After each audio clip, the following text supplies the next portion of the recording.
Oi, gente, estamos aqui mais uma vez, né, para mais uma aula nossa. Hoje nós vamos falar sobre as atividades dirigidas, né, na educação infantil, como é que elas acontecem, o que são.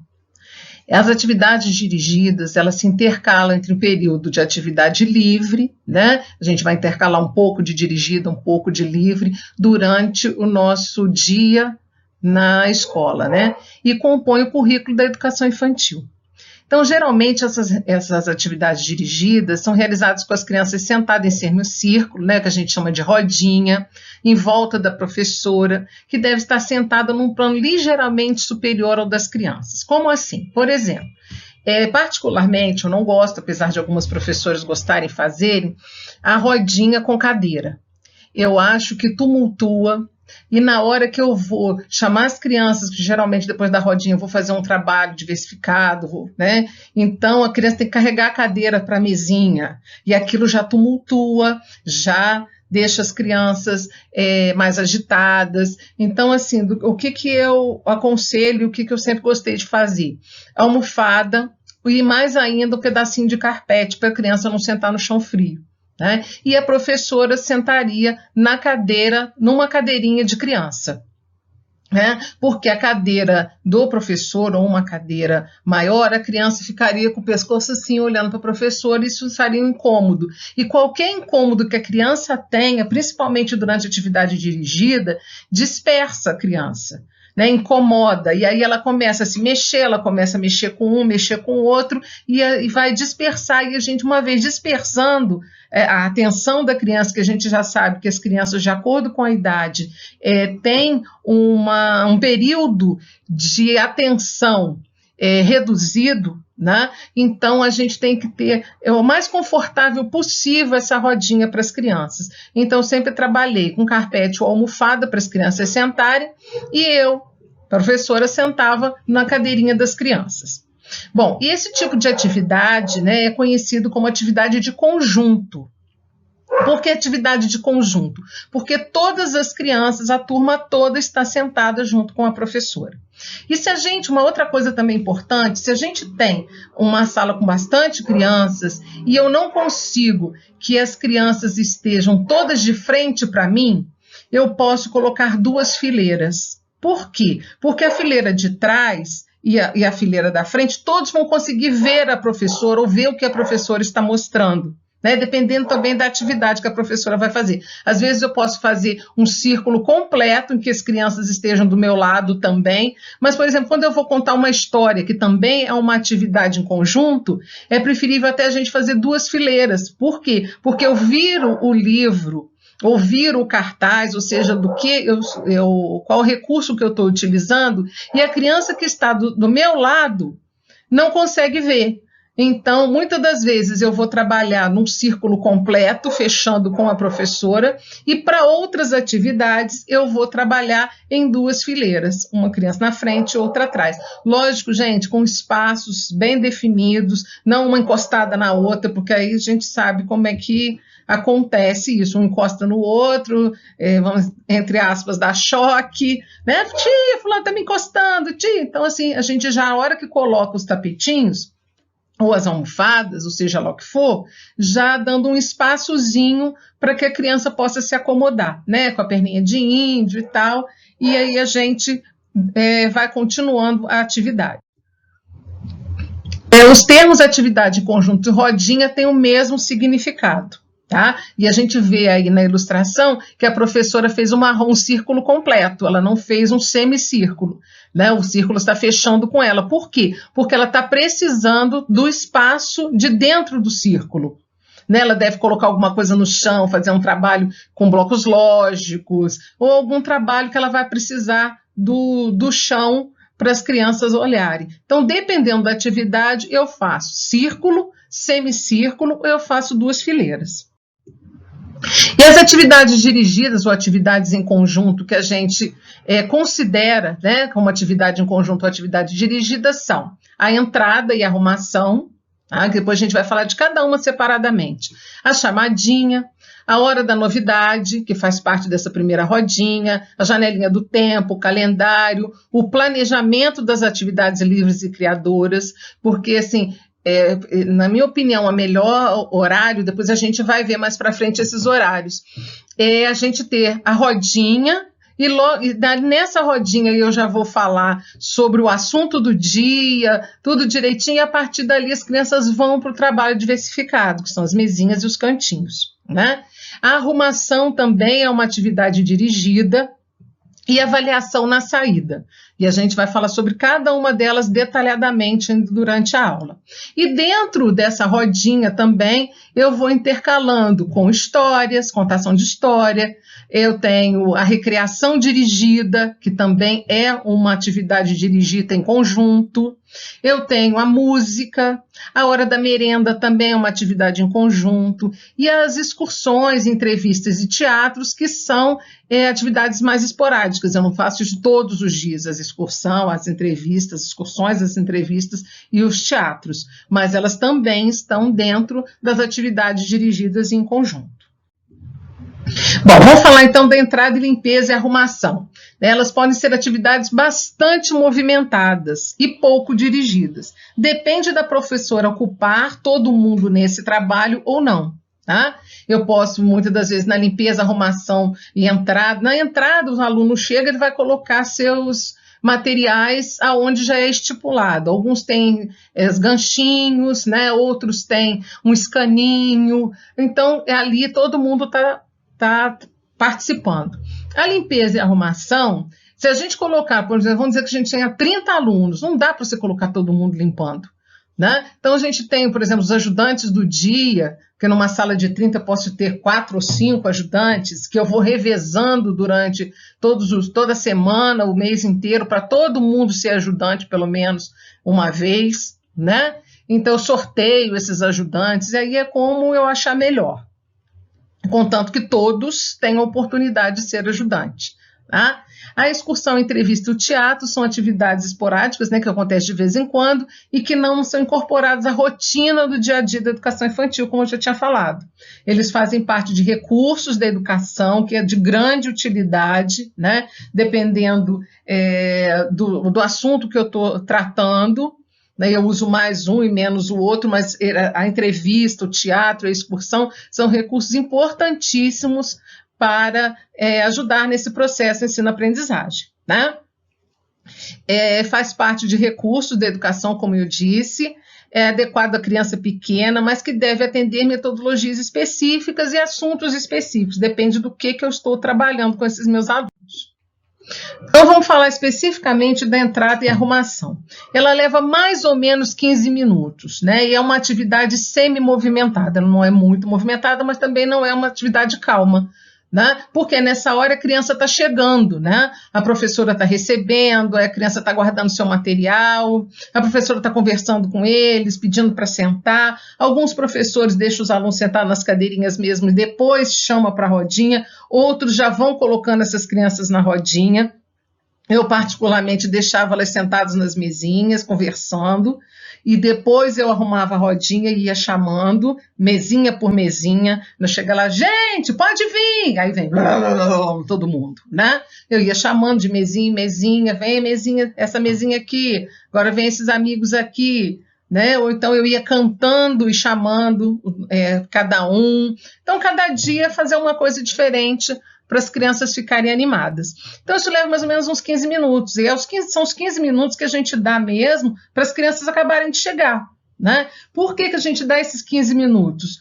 Porque se a gente já começa na rodinha, começa a fazer chamada, etc., e que a criança está no foco na gente, cada criança que entra interrompe. E aí, gente, a gente não consegue mais voltar o foco para o que a gente está falando, e aí acabou a rodinha. Tá? Então, a gente dá esses 15 minutos que as crianças vão se acomodando, vão baixando a bola da correria mesmo de chegar na escola, porque está sempre correndo, ou pegar ônibus, ou vem a pé. Então, é para dar uma acalmada em todo mundo, para a gente poder começar a aula, né?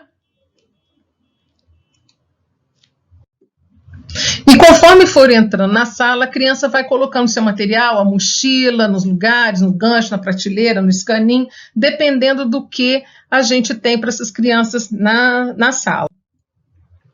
E o que acontece? Qual é o objetivo disso daí? Né? É oportunizar o desenvolvimento de hábitos e atitudes, de cortesia. Então, eles vão chegando, oi fulana, oi ciclana, você veio hoje, está cansado. Então, eles vão conversando. Né? E essa arrumação da sala é a parte da colaboração, independência, ordem, asseio, organização, a noção do bem comum, né? Porque o material é de todo mundo. Permite ainda também a formação de noção de classificação, né, do desenvolvimento da organização do pensamento, porque eles vão selecionando, vão escolhendo, distribuindo o material, né, pelas diversas mesas. Isso a gente já está falando quando a gente vai formar, arrumar as mesinhas para o trabalho diversificado. E aí a gente tem a chamada. Mais ou menos a chamadinha a gente leva uns 10 minutos. E também é uma atividade semi-movimentada, porque a criança levanta, vai, coloca o nome, né? Então, cada dia um aspecto deve ser explorado. Por quê? Para a gente não ultrapassar esses 10 minutos, porque a gente sabe que as crianças, de acordo com a faixa etária e o grau de maturidade, que nem sempre as duas andam juntas, né? Elas não podem ficar mais do que 10 minutos, não deve.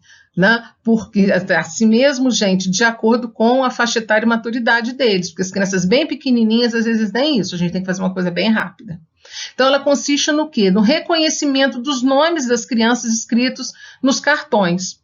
Quando a gente está trabalhando com maternal, a gente pode fazer esses cartões com foto das crianças, foto 3x4, que a gente pode pedir para as mães, ou a gente mesmo tira com celular hoje em dia, né? A gente coloca ali, bota o nome junto, ou a gente bota só o nome, só o retrato da criança, e primeiro começa com os retratos, depois de umas 2, 3 semanas a gente junta o nome com o retrato, já junta o nome no retrato, né? Pode colocar bichinho se quiser. Isso qual é o objetivo? Que as crianças começam a reconhecer o seu nome. E esses cartões, eles estão escritos em letra bastão, aquela letra maiúscula, né?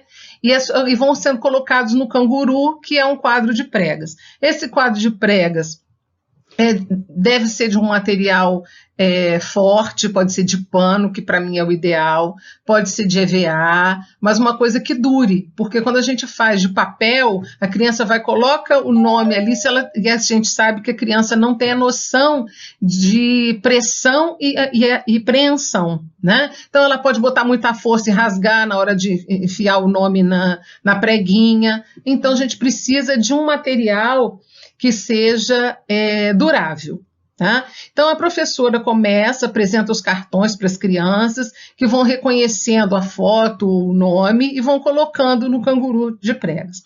E aí a gente tem N maneiras que a gente pode fazer isso. A gente pode cantar música, a canoa virou e chamar uma criança de cada vez. A gente tem muitas músicas, depois a gente pode até trabalhar essas músicas, cantar, gravar e tal, quando a gente tiver mais para frente um pouquinho, ou virtualmente ou presencialmente.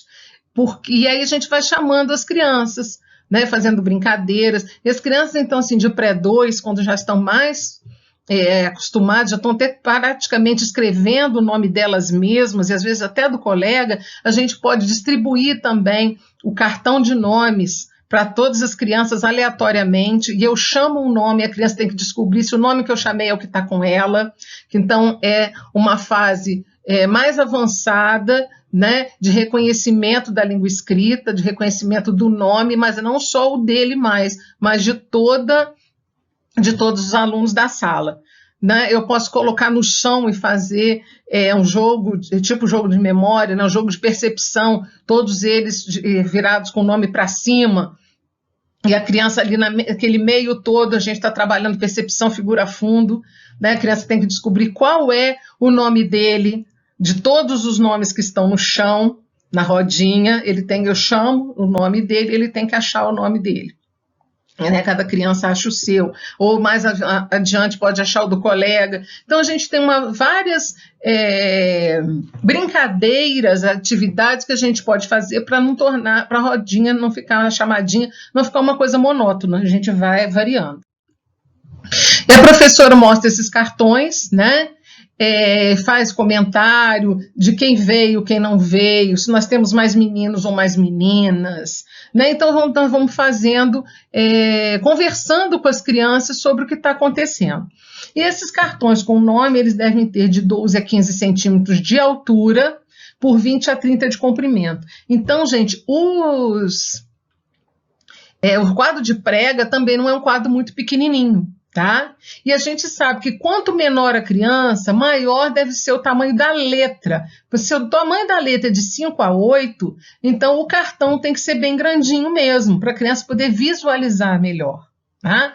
Eles devem ter cores bem claras, ou branco, com a letra escrito grande, com a letra grossa, para que fique em destaque e possa ser reconhecida pelas crianças. Porque o que tem que destacar ali no cartão não é a cor do cartão, né? A gente usa cartolina em cor bebê, papel cartão em cor bebê, e escreve o nome da criança, bem marcado, geralmente de preto, né?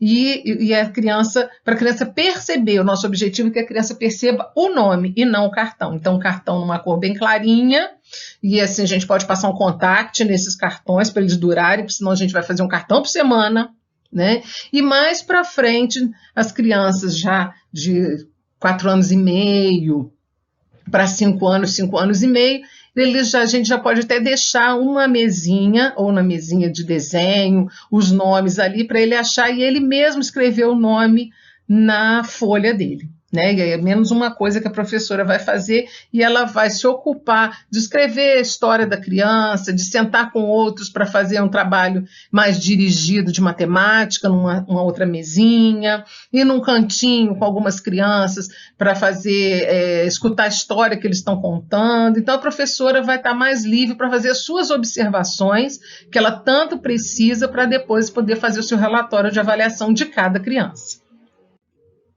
Bom, a hora das novidades, né? Então, a hora das novidades já tem um horário maiorzinho, 20 minutos, também é uma atividade semi-movimentada, né? A criança precisa ser dirigida pela professora, né? E a professora tem que mediar isso com o máximo de participação da turma, passando a palavra para cada criança, cada um vai apresentar a sua novidade, diminuindo assim a direção e fazendo o possível para que a intervenção da professora seja cada vez menor. A professora vai mais no sentido da criança não monopolizar a atenção, né? Dividir melhor essa atenção, e essa novidade ela pode ser uma novidade que eu estou contando, que a criança está contando, um passeio que ela foi, ou trazer alguma coisa de novidade. Né? E qual o objetivo dessa hora da novidade? Ela vai levar a criança a desenvolver o hábito de ouvir, de esperar a vez, de perguntar, de pedir esclarecimento sobre alguma coisa e opinar. Gente, a rodinha de um modo geral, e principalmente as horas das novidades, né, que a professora também traz a sua novidade, que é o conteúdo que vai ser trabalhado naquele dia, naquela semana, naquelas 2 semanas, depende, né? É a parte mais difícil, porque o hábito de ouvir, nem adulto muitas das vezes tem o hábito de ouvir, fala todo mundo ao mesmo tempo, né? Esperar a vez de falar, todo mundo quer falar junto, todo mundo quer falar, ninguém quer ouvir. Né? A coisa do perguntar, né? A criança pergunta mesmo, pedir, não entendi isso, o que é isso, e fazer as suas considerações também sobre o que foi falado. Então, alguns cuidados a gente deve ter para que a gente tenha o máximo de interesse de todo mundo e tenha um aproveitamento maior dessa atividade. A primeira coisa, receber com respeito e satisfação tudo que a criança traz para mostrar. E isso deve ser feito reservando-se um local especial para que se possa colocar essas novidades das crianças, né? Ou a gente coloca numa prateleira, ou a gente coloca num armário e que todo mundo possa ver. E se é uma coisa que a criança está contando, todo mundo receber bem, ouvir a criança, respeitar o que ela está contando, né? E segundo lugar, estabelecer como regra só se comentar aquilo que se constitui novidade para a turma. Então já foi combinado com as crianças antes. Olha, a gente tem, sabe por quê, gente? Tem criança que leva sempre a mesma novidade, conta sempre a mesma coisa, principalmente se ela contou e o pessoal riu e gostou. Né? Então a gente já tem esse combinado com as crianças, novidade é novidade. Novidade é uma coisa que ainda não foi mostrada, é uma coisa que ninguém sabia, né? Então isso deve ser combinado antes com as crianças. Esses objetos que as crianças levam devem ser recebidos com toda atenção, deixados no local combinado para uso na hora das atividades livres ou recreação. Né? Às vezes ele leva uma boneca, e geralmente, assim, quando ele leva alguma coisa na hora da novidade, ou a gente faz isso numa segunda-feira, ou a gente faz isso numa sexta-feira, que é o dia do brinquedo, né? Então, as crianças vão levando. Ou então, tem alguma coisa especial, a criança também pode levar, isso vai depender do combinado da sala. A professora deve, por meio de perguntas bem formuladas, conduzir a observação das crianças para a forma, a cor, o tamanho, a textura dos objetos e a sua funcionalidade. O que é essa funcionalidade? Para que serve? Né? Vamos dizer que a criança tenha levado uma boneca. Ah, essa é uma boneca. Será que essa boneca é uma menina, um menino? Né? Qual é a cor do cabelo, qual a cor da roupa, qual é o tamanho, vamos pegar aqui o vestido, que textura que tem, mesma coisa você levou um carrinho. Então tudo que ele levar nós vamos explorar em termos de quê? De percepção do máximo possível, tá? Ela deve também procurar apresentar uma conduta constante na maneira de conduzir a análise do objeto. Né? A professora vai conduzir essa análise sempre da mesma maneira.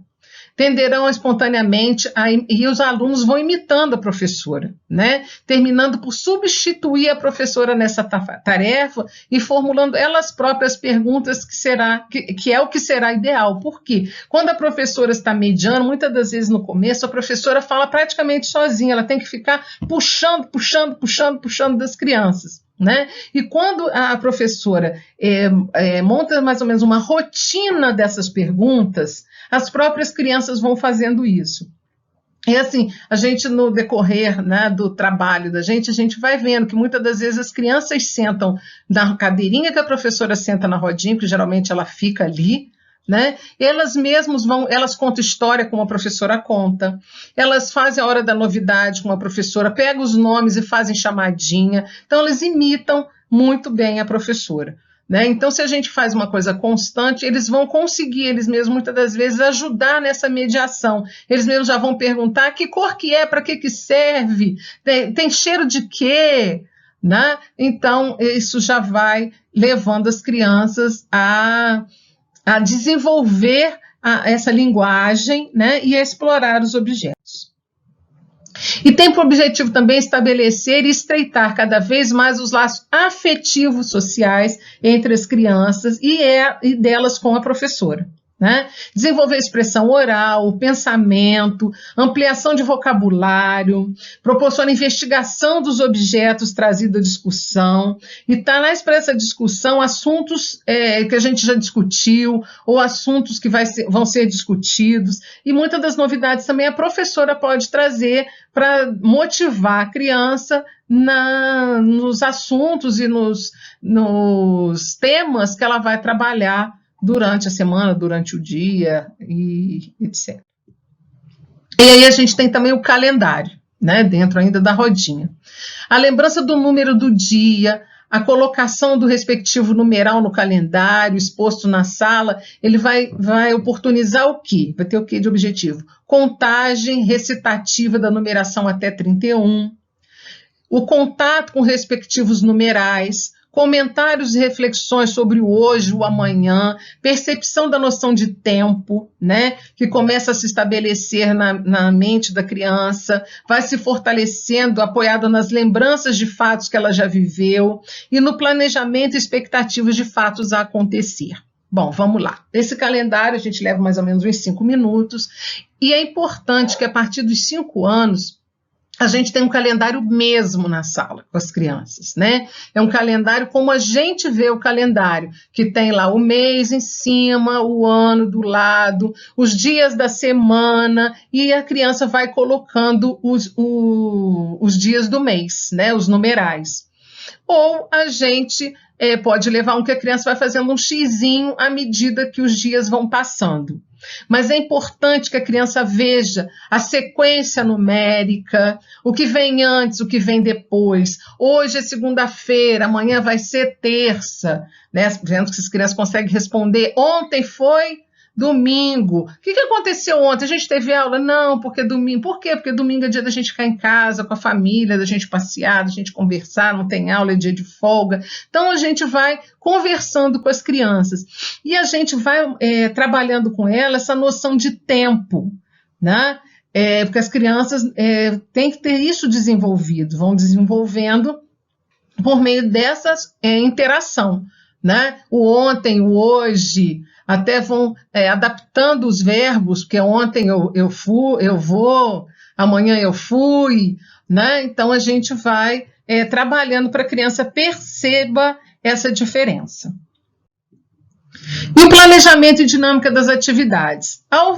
Terminando essa rodinha, eu tenho um planejamento rápido com as crianças. Vocês se lembram que a gente já falou anteriormente que as crianças têm que ter planejado o dia para se sentirem mais seguras? Então, elas já sabem que acabando a rodinha, elas vão fazer trabalho diversificado, as atividades livres e criadoras. Acabou a atividade livre e criadora, eles vão lavar as mãos para merendar. Acabou de merendar, eles vão escovar os dentes e vão brincar. Então, assim, esse horário as crianças têm que ter bem definido com eles no dia. Olha, gente, hoje, na hora da merenda, nós vamos merendar e nós não vamos brincar. Nós vamos fazer hoje um passeio. Mas tudo dito para as crianças, para quê? Para elas se acostumarem, não serem pegas de surpresa. Lógico que algumas das vezes isso pode acontecer, né? Mas é importante para a criança, para ela ficar mais calma, mais segura, ela saber o que vem logo depois. Então, esse planejamento já é feito na rodinha, né? E a criança, além das crianças saber o que vai ser feito durante todo o dia, a criança sabe também quais são as atividades que ela vai ter nas mesinhas e quais os cantinhos, né? E aí ela pode escolher muito bem a atividade que ela quer fazer, né? E trocar quantas vezes ela desejar e tiver oportunidade. É preciso que ela conheça com segurança tudo que está sendo oferecido na sala e lugar de cada coisa. Então a gente vai na semana de adaptação, a gente vai introduzindo aos poucos essas atividades livres e criadoras, né? Mas naquele dia, por exemplo, de 2 em 2 semanas, ou de 3 em 3, dependendo do interesse da criança, a gente vai introduzindo uma técnica nova, uma aguada de anilina, a gente bota uma canetinha, a gente coloca coisas novas no recorte colagem, bota uma pintura a dedo, então a criança tem que saber como é. E a criança nunca fez uma aguada de anilina. Gente, eu tenho que fazer na sala com ela, faço na rodinha, mostro, eu desenho qualquer coisa, né? Faço uma nuvem, mas eu também não vou fazer um desenho muito elaborado, senão as crianças vão achar que tem que fazer o meu desenho, né? Então eu faço, por exemplo, uma nuvem, alguma coisa dizendo, gente, estou mostrando isso aqui não é o desenho da tia, isso aqui é só para te mostrar como que a gente vai fazer, como é que a gente usa a anilina. Então eu mostro para eles, falo para eles que eles têm que usar avental, isso é só um exemplo, né, gente? Que ele tem que usar avental para não sujar a roupa, que aquela anilina tem que ser usada com cuidado. Vocês estão vendo esse daqui? É um pincel, esse pincel se chama trincha, ele é um pouco mais lá, aí eu posso até levar, gente, um pincel que eu uso no cavalete, que é um pincel mais fino, e a trincha para eles verem. Olha só, gente, são iguais? Não, por que não são iguais? Então eu estou trabalhando uma série de coisas. Então tudo na educação infantil é uma oportunidade de fazer a criança pensar, né, de desenvolver alguma coisa com essas crianças. Então ela já viu, isso aqui é mais grosso, isso aqui é mais fino, ou vai falar que um é maior, outro é menor, um cabo é mais comprido, o outro é mais curto. Olha quanta coisa a criança está pesquisando, está explorando, né? Mas o que? Cabe a nós, professores, termos essa visão de que tudo que acontece na sala é propício para o desenvolvimento. A criança vai crescer em alguma coisa, vai estar aprendendo, construindo conceitos, construindo conhecimento a respeito de alguma coisa. Né? Então, depois que a criança, você mostrou para ela como é que trabalha, fala assim, então agora a tia vai chamar para poder fazer o trabalho, os trabalhinhos. Né? E aí eu vou chamando um de cada vez, ou eu sorteio, aí vai ser comigo. Mas nunca a gente chamar todo mundo de uma vez. Agora pode fazer trabalhinho. Nossa Senhora! Aí é briga, é empurrão, vão cair. Então sempre assim, chama 2, eles guardam o tapete, né, ou guardam a almofada, levantam e vão fazer. Vão pegar a folha, você vai escrever o nome se eles ainda não escrevem, né? Daqui a pouco eu chamo mais 2, mas assim, não é demorando, né? É mais rápido. E vai chamando e parece eles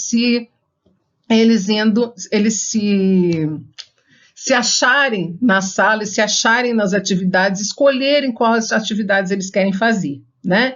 Então, oferecer várias atividades, não digo nem 11 ou 15 atividades diferentes, uma turma de 25 crianças, né? Então, eu não posso fazer isso sem preveni-las do que eles vão ter na sala. Mas, geralmente, a gente tem 4 a 3 mesinhas e os cantinhos. E eu posso ter cantinho da leitura, pode ser na rodinha, né? Eu posso ter um cantinho de jogos de um lado da rodinha, da leitura do outro.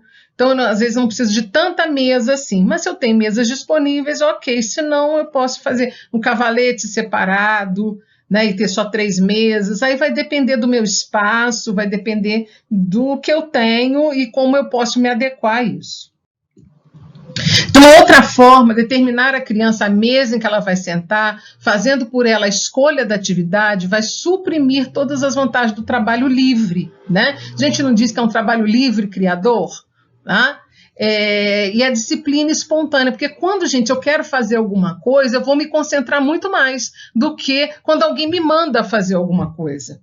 Né? Então, a atenção vai estar mais dirigida para o trabalho que tem o real interesse da criança. Mas se eu fizer isso também de uma forma lúdica, vamos dizer que o fulaninho ou os fulaninhos gostam muito só da construção. Então, o que eu faço? Eu faço de uma forma lúdica com que eles passem por outras mesas. O que eu faço? Eu tenho os cartões que tem figuras desses cantinhos e dessas mesinhas, e aí vai sorteando. Eu abro, a criança pega um. Fulano, olha só, caiu para você recorte e colagem. Então, eu volto com o cartão para lá e embaralho de novo. Então, e às vezes, gente, eu até faço uma trapaçazinha, porque eu tenho aluno que nunca foi no recorte e colagem. Então, eu faço com que o recorte e colagem caia para ele. Né? Então, mas tudo, gente, de uma forma lúdica. Eu não vou falar assim, fulano, você vai para o recorte e colagem hoje porque você nunca foi. Não é por aí. Tá? Porque eu tenho que observar por que a criança deve passar por todas as mesas. Porque cada mesa, cada atividade que ela faz, cada material que ela usa, ela está desenvolvendo percepções e construindo conhecimento sobre diversas coisas. Né? O trabalho livre criador é um trabalho escolhido pela criança e exige planejamento feito com toda a turma para que todos tenham oportunidade de fazer uma escolha livre e consciente. Então, ele já sabe o que vai acontecer em cada mesa e ele já sabe se querem ou não fazer. Tá? E esse planejamento deve ser uma atividade rápida, de 5 minutos no máximo, e o mais objetivo possível. Né? Eu posso usar os cartões, como eu já falei, vai relembrando, e eu vou mostrando o cartão, e eles vão me dizendo naquele cartão o que representa aquele cartão, e eu vou usando esse cartão ludicamente. A criança pode também aproveitar essa oportunidade para relembrar vantagens junto com elas, né? O professor e as crianças relembrarem vantagens de formação de alguns hábitos relacionados ao uso do material. Gente, olha só, como é que mesmo que a gente vai usar o giz de cera? Lembrando, cada um tem sua casinha. Então, eu vou fazendo algumas chamadas rápidas. Olha, gente, lembrando, não prestar atenção com o recorte colagem, usar pouquinha cola, não apertar muito o vidro. Então, eu dou algumas recomendações. Lógico, gente, que não é botar aquelas crianças sentadas e ficar falando no ouvido delas sem parar. Tá? Então, o trabalho livre criador é um trabalho diversificado, onde a criança é livre para se movimentar, substituir uma atividade por outra, de acordo com a vontade dele, e por isso o ambiente precisa estar arrumado de tal maneira que possibilite a autodireção da criança, a criança escolher para onde ela quer ir. E isso faz crescer a criança intelectualmente, afetivamente e socialmente. Então, o verdadeiro planejamento diário que deve ser feito é do trabalho livre e criador. Dentre outras vantagens, ele oferece a oportunidade da professora apresentar cada novo material à turma, como eu já falei para vocês, explorando na rodinha, tirando das crianças também sugestões de como utilizá-lo. Tá? Então, mas é uma coisa que se faz rápido. Apesar de eu ter algumas coisas para fazer durante esse planejamento, ele é um planejamento, é uma atividade rápida. Por quê, gente? Porque a criança não consegue ficar muito tempo focada. E aí, acabou o trabalhinho, né, o trabalho diversificado, eu tenho uma arrumação e limpeza. Muito bem. Como é que eu vou chamar essas crianças de volta para a rodinha, seja lá para onde que eu vou chamar essas crianças, para elas virem de uma forma ordenada. Imagina que eu tenho 25 crianças que estão fazendo trabalho. Tem 2 no cavalete, tem 4 numa mesa, 4 na outra, 3 sentados na rodinha, 3 fazendo joguinho, todo mundo espalhado. Aí eu falo assim, gente, guardou tudo agora. Vocês já imaginam, né? Não é por aí. O que a gente pode fazer? Gente, deu 5 minutos para acabar o horário, vamos dizer que eu faça 50 minutos de trabalho diversificado. Quando der uns 40, 45 minutos, eu já vou, olha, gente, falta só um pouquinho, tá?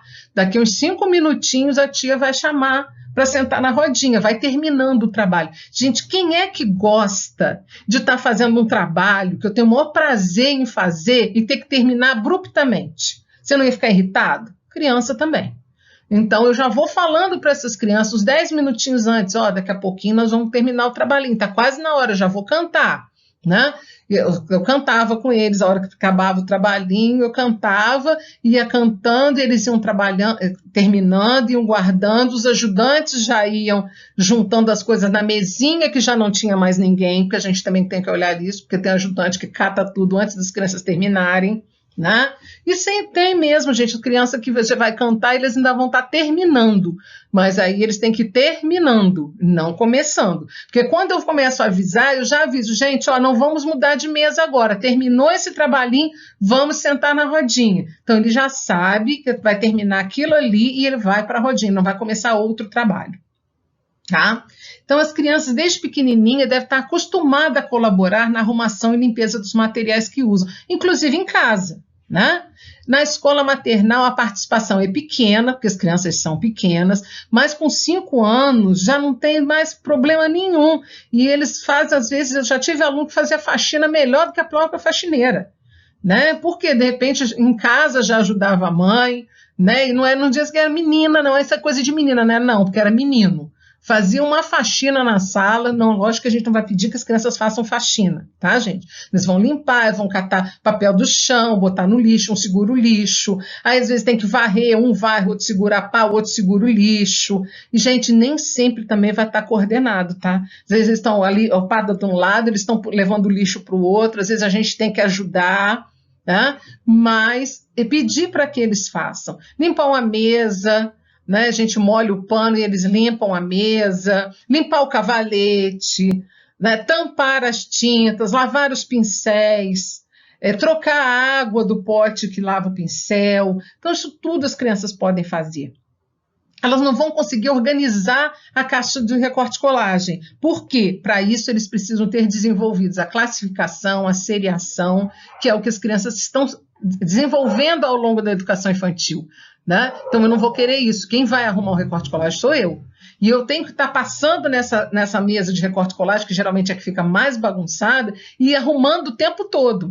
Por quê? Porque senão as crianças não vão à mesa de recorte e colagem, ou qualquer outra mesa que esteja bagunçada. Por quê? A criança bagunça porque ela não tem construído ainda a noção de classificação e seriação, mas eles não gostam de lugar bagunçado. Tá? Então, eu vou passando na mesa de vez em quando e vou dando uma arrumada. Boto papel para um lado, cola do outro lado, boto o paetê para cá, boto os tecidos para o outro lado. Então, eu tenho que estar sempre olhando a arrumação de todas as mesas de um modo geral. tá? A limpeza e arrumação também proporciona o quê? O desenvolvimento de hábitos de ordem, de limpeza, de colaboração, organização, desenvolvimento de habilidade psicomotora de coordenação, organização espacial, noção de volume, capacidade. Quando a criança vai lá trocar a água, ela tem que olhar o tanto de água que cabe naquele pote, né? Ela tem que perceber que se ela botar água demais, se ela colocar o pincel, vai derramar. Né? Então, se o professor está ali por perto também, fala, ué, por que derramou? Né? E quanta coisa a criança não está construindo com essa pergunta da professora, por que a água derramou?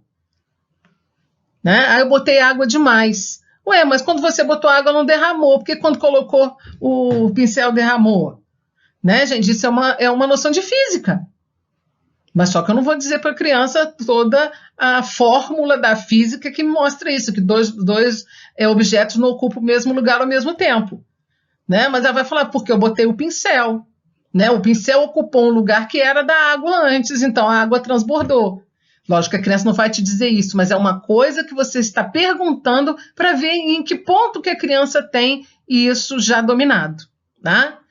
A quantidade de desenvolvimento da percepção visual, da percepção tátil, né, entre outras coisas. Então, o professor tem sempre, gente, que está com a antena ligada para fazer perguntas oportunas, porque eu não posso perder o time. Né? A criança falou, nossa, a senhora derramou. Eu falei, mas por que será que derramou? Né? Então, fazer perguntas que levem a criança a pensar sobre a ação dela.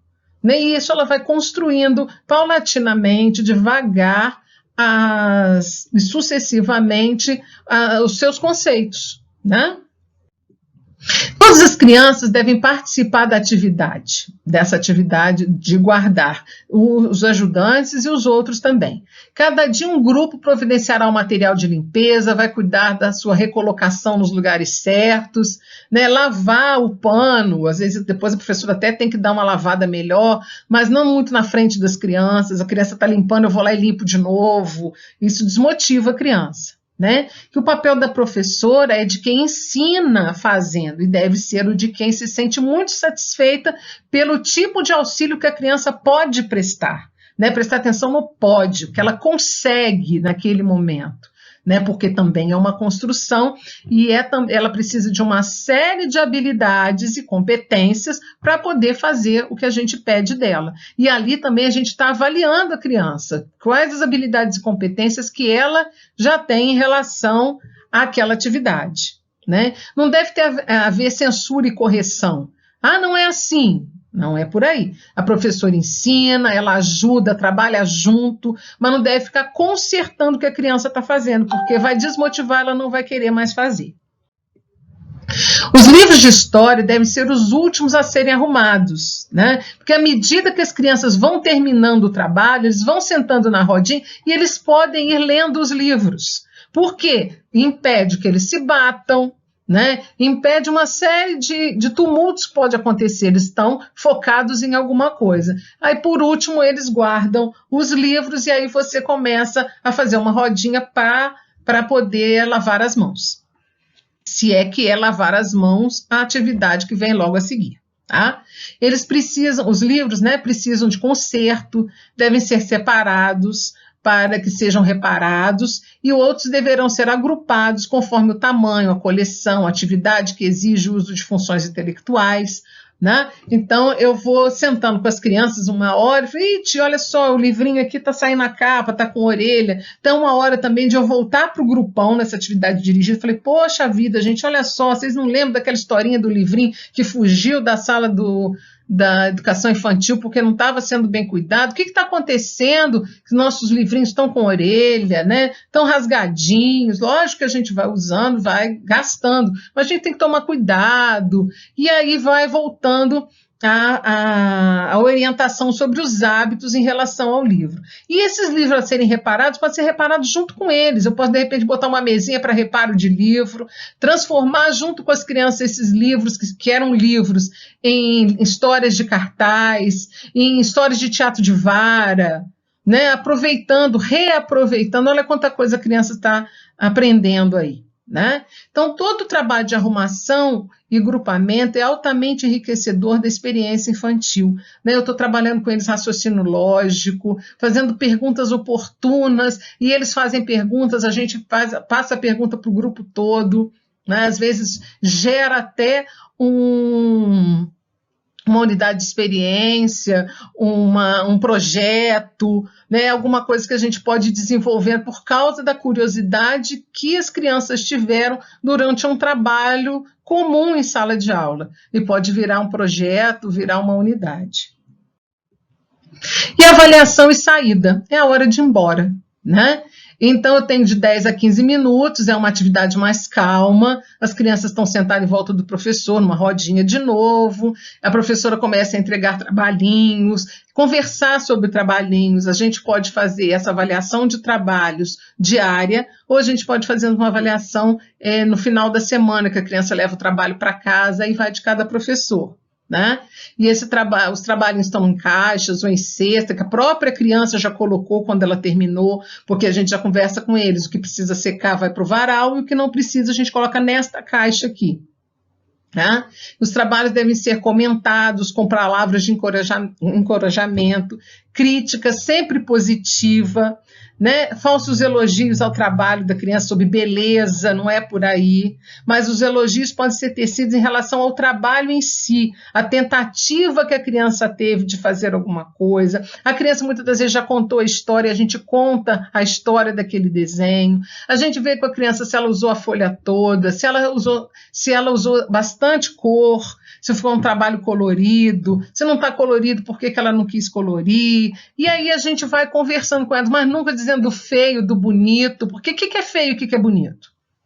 Né? A gente já sabe que nos trabalhos diversificados, no trabalho criador, livre criador, o que importa não é o resultado final, o que importa é o processo, o que a criança utilizou para fazer, no que ela pensou, a história que ela contou, e se o trabalho final ficou um trabalho que ele usou a folha toda, que ele não desenhou só um cantinho, que a gente já consegue ver, com o trabalho da criança em que estágio de desenvolvimento gráfico ele está, em que estágio de percepção do corpo que ele está, né? Então, o trabalho, o desenho da criança, o trabalho da criança, ele dá muitos feedbacks para a gente. E o feedback que a gente tem que dar para a criança não é em relação à estética do bonito, feio, da beleza do trabalho, mas é em relação à técnica, se ela usou, o que ela usou, né? Se ela tem uma história para contar, se não tem uma história ali. Então, a gente vai fazendo trabalho com as crianças. E se os trabalhos forem muitos, a professora escolhe um de cada criança para comentar, né? Para que a gente tenha os minutos que a gente consegue que a criança fique atenta à atividade. E alguns trabalhos nessa hora devem ser recolhidos para o painel da sala, né, para as coleções, para os álbuns, para o registro cumulativo que o professor faz, que entrega depois para os pais, ou o portfólio da criança, mas não são todos os trabalhos que vão para o portfólio, porque é importante a criança levar toda semana o trabalho que elas fizeram em sala para casa, e a gente na reunião com os pais já avisa também que o pai deve sentar, perguntar não se está bonito, se está feio, mas perguntar a história do desenho, não perguntar o que você fez aqui. Então a gente também orienta os pais para que ajude a gente a estimular a criança a querer produzir cada vez mais, porque ela produzindo esses trabalhos é que elas vão se desenvolvendo, né? E a criança deve participar de tudo. Na hora que eu vou montar o mural, meus ajudantes daquele dia me ajudam, eu vou desmontar o mural, os ajudantes daquele dia também ajudam. Então, eu estou sempre envolvendo as crianças em todo o trabalho da sala de aula. E aí, gente, os horários. Que horário eu tenho que fazer? Eu já começo, chega na sala, em vez de fazer rodinha, eu vou para o pátio com as crianças. Gente, vai depender muito do horário da escola. Porque nem sempre a educação infantil tem um pátio só para ela. Nem sempre a educação infantil vai para o refeitório, tem o horário do refeitório para a educação infantil, porque ele não vai junto com as outras crianças. Então, vai depender muito do horário. né? Ele deve levar em consideração a capacidade da criança de deter-se, atentar, de acordo com a maturidade da criança, de acordo com a idade dela, a sua necessidade de movimentação. As crianças mais novas, elas se movimentam mais, elas ficam paradas menos tempo, né? No maternal, as atividades movimentadas e livres devem preponderar, né? Porque as crianças não ficam muito tempo paradas. Eu vou trocar de atividade muito mais rápido do que as crianças do primeiro período de 4 anos, de 5 anos, né? Então, eu vou ter mais atividades movimentadas, né? E cada período de atividade dirigida, eu vou ter períodos de atividades livres, respeitando os períodos pequenos de conversa, de história, de música, de rodinha, de brinquedo cantado, qualquer atividade que eu vá fazer, né? Reunindo os grupos em volta da professora, formando um clima de maior intimidade, diálogo com toda a turma. Então, se eu tenho alunos de maternal, eu vou alternando essas atividades, mas eu vou ter que fazer muito mais atividades do que as crianças de 5 anos, por exemplo, porque essas crianças ficam concentradas mais tempo do que as outras, tá? Dependendo do horário que a professora planeja, o professor de maternal deve orientar seu trabalho pelos sintomas apresentados pelas crianças, alterando a qualquer momento os planos de acordo com o foco da criança, né? Se eu vejo que as crianças estão começando, uma cutuca a outra, uma fala, se eu já estou vendo que eu não estou conseguindo mais que as crianças prestem atenção, eu vou mudar de cara, antes que vire uma indisciplina e que a gente não consiga dominar isso de novo. A criança perdeu a atenção na atividade, vão mudar, né? Então, é a sensibilidade da professora para perceber o clima de interesse é que vai dizer qual é a hora que vai terminar e quanto tempo vai durar a atividade. Esses horários podem ser alternados, observando sempre a atividade livre, movimentada e calma, né? Eu vou substituindo assim. E a capacidade de atenção da criança. Há diversas possibilidades de montado de horário, como já tinha falado, vai depender muito do espaço que se tem, né? E os horários que eu tenho na escola, de compartilhamento de espaços. Então, eu tenho aqui, né, alguns horários. São 3 horários diferentes, né? Atividade, a duração, atividade, duração, atividade, duração. Então, eu tenho no primeiro, do lado direito, eu tenho a entrada de 15 minutos, uma chamadinha de 10 minutos, a novidade 20 minutos, janelinha do tempo 5, calendário 5, planejamento 5, e aí eu vou para atividades livres e criadoras, que é o trabalho diversificado, 50 minutos. Mais 10 minutos para arrumar a sala, e aí, nesse caso, as crianças vão para a recreação. Volta da recreação, ela tem história, elas vão lavar as mãos, vão merendar, escovar o dente, aí volta para a rodinha de novo. Música, jogos, avaliação, saída, e no total de 4 horas e 15. E tem escolas que tem 4 horas e meia, tem escola de 4 horas e 15, tem escola que tem 4 horas. Então, essa duração em minutos das atividades também vai depender do período que a criança fica na escola. Aí, um segundo horário, que é esse aqui do meio, eu tenho a entrada, chamadinha, novidade, janela do tempo, calendário, e aí eu não tenho planejamento. Por quê? Porque eu não tenho uma atividade livre depois da rodinha. O que eu vou ter depois da rodinha? A recreação. Tá? Então, as crianças fizeram a rodinha com tudo que tem direito na rodinha e foram brincar, né? E essa recreação fez, a professora geralmente até em 20 minutos eu posso fazer 10 minutos dirigida a recreação e 10 minutos livre, que a criança vai fazer o que quiser, e 10 minutos eu faço uma brincadeira com eles. É importante que a professora faça esse trabalho, porque geralmente as crianças têm a educação física, o professor de educação física, uma vez por semana, quando tem. E todo esse trabalho de psicomotricidade, de trabalho com o corpo, é por conta da professora. Tá?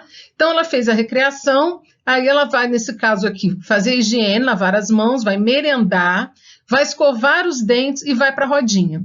Aí eu vou fazer com as crianças um horário de música, de percepção auditiva, alguma coisa nesse sentido, e aí eu vou fazer o planejamento da atividade livre, que aí eu vou mostrar para a criança quais são as atividades que nós temos para fazer, o que foi feito no horário anterior, né?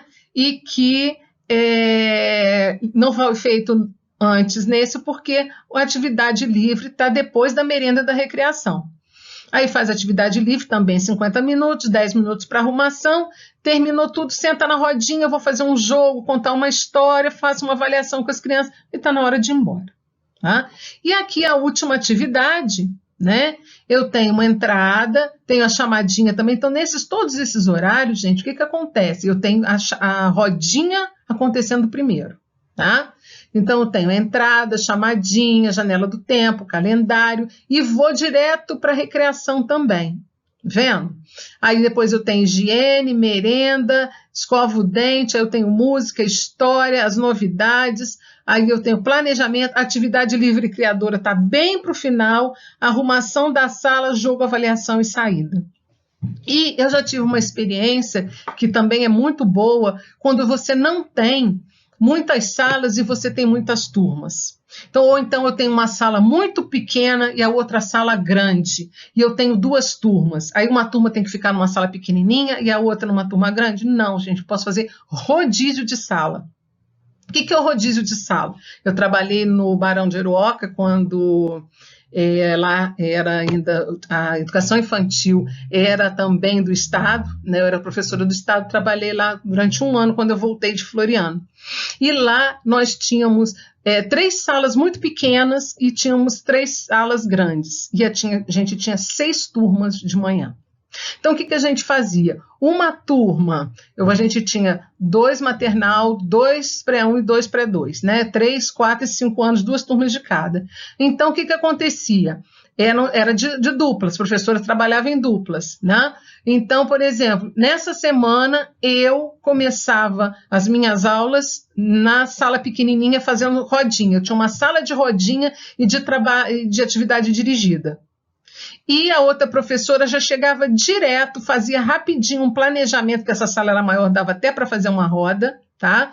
Planejava com as crianças o trabalho e fazia trabalho diversificado. Então, a hora que eu saía da minha rodinha e ela saía da sala do trabalho diversificado, todo mundo ia merendar junto, porque o refeitório era grande, sabe? Então, ela fazia esse revezamento. Na semana seguinte, como eu fiz a rodinha primeiro, eu ia fazer o trabalho diversificado primeiro. E aí a gente também dividia os horários de pátio, para não estar todo mundo, porque a gente tinha 30 crianças cada uma, né? Então, juntar 60 crianças num pátio, que às vezes não é muito grande, que era o nosso caso, então a gente tinha horários diferentes de recreação livre e dirigida. Então, gente, a gente vai adaptando os nossos horários, né, de acordo com o espaço e a capacidade da escola. Assim, o que é legal a gente ter a chamadinha logo de cara, a hora que chega? Sim, por quê? Porque as crianças estão mais calmas. Mas não quer dizer que eu não possa fazer mais no final da aula, né? Mas eu vou ter que me adaptar à sala. A gente já conversou sobre isso, né? Você fala, professora, não dá, isso não dá, aquilo não dá. A gente tem que ter criatividade, né? Para poder dar conta do que tem que ser feito e da melhor maneira possível e bem feito, e que a criança consiga se desenvolver, né? No espaço que a gente tem, a gente vai... nada é o ideal, a gente vai ter que ver o que é o ideal e fazer tudo o que é do ideal no que a gente tem, né? Fazendo as devidas adaptações.